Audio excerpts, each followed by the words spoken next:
Puncak cuaca ekstrim diprediksi melanda wilayah Indonesia hingga 2 Januari 2023 mendatang. Badan Meteorologi, Klimatologi, dan Geofisika atau BMKG mengatakan potensi cuaca yang akan terjadi di wilayah Jabodetabek pada hari ini 28 Desember bukan badai, melainkan hujan dengan intensitas sedang hingga lebat. Hal tersebut meluruskan kabar akan terjadinya badai dahsyat di wilayah Jabodetabek pada 28 Desember. Menurut BMKG, merujuk dari berbagai parameter fenomena alam berupa badai memiliki peluang cukup kecil untuk terjadi. Atas perkiraan cuaca tersebut, ia menghimbau masyarakat untuk tetap tenang dan terus memperbaharui informasi melalui kanal-kanal resmi BMKG. Kedati begitu, Guswanto tetap menghimbau kewaspadaan masyarakat dengan segala potensi bencana hidrometeorologi di penghujung tahun. Sementara itu, Kepala Pusat Meteorologi Publik BMKG, Fahri Rajab mengatakan hujan dengan intensitas sedang hingga lebat bahkan sangat lebat masih berpotensi terjadi hingga awal Januari 2023.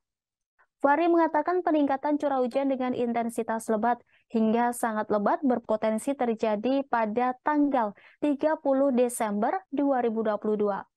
Terkait badai, ia menjelaskan lebih lanjut istilah tersebut agar masyarakat memiliki pandangan yang sama soal terminologi tersebut.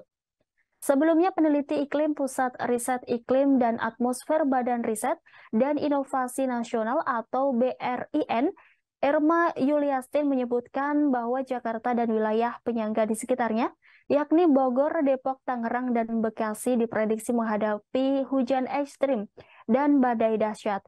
Irma Yuliastin mengatakan bahwa fenomena iklim ini diperkirakan terjadi pada Rabu 20 Desember 2022. Ia pun menyampaikan peringatan terhadap warga Jabodetabek, khususnya yang tinggal di wilayah Banten.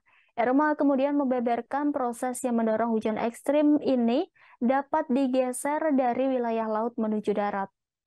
Hal ini disampaikan pada hari yang sama yakni Senin kemarin, sedangkan data yang dipaparkannya menunjukkan pantauan awan badai pada pukul 18.38 waktu Indonesia Barat.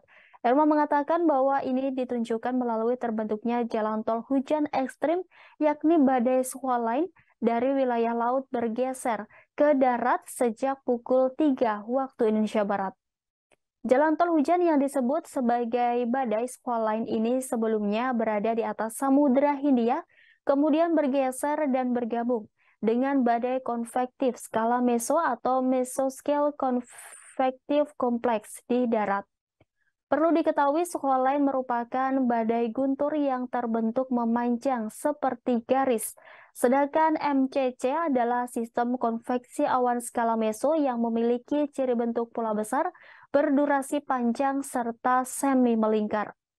Sedangkan MCC adalah sistem konveksi awan skala meso yang memiliki ciri bentuk pola besar, berdurasi panjang, serta semi melingkar.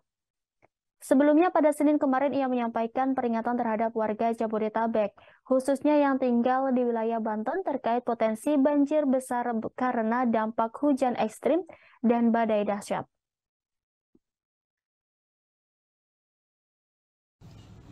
Tidak terbebani Jakarta ini.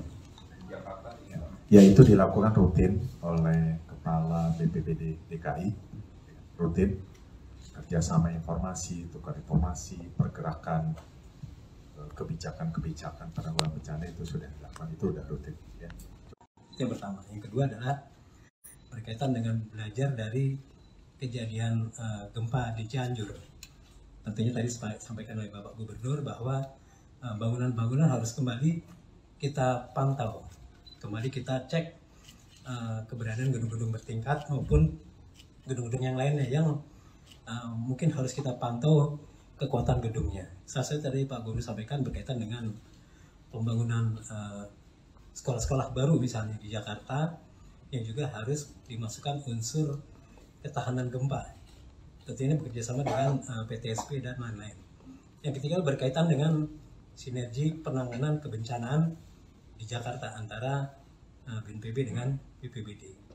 Yang keempat adalah berkaitan dengan program-program kerjasama selanjutnya yang nantinya bisa kita kerjasamakan untuk bisa dilaksanakan di Pemprov DKI Jakarta. Intinya kita ke depan ingin Jakarta punya ketangguhan dalam. Terima kasih sudah nonton. Jangan lupa like, subscribe, dan share ya.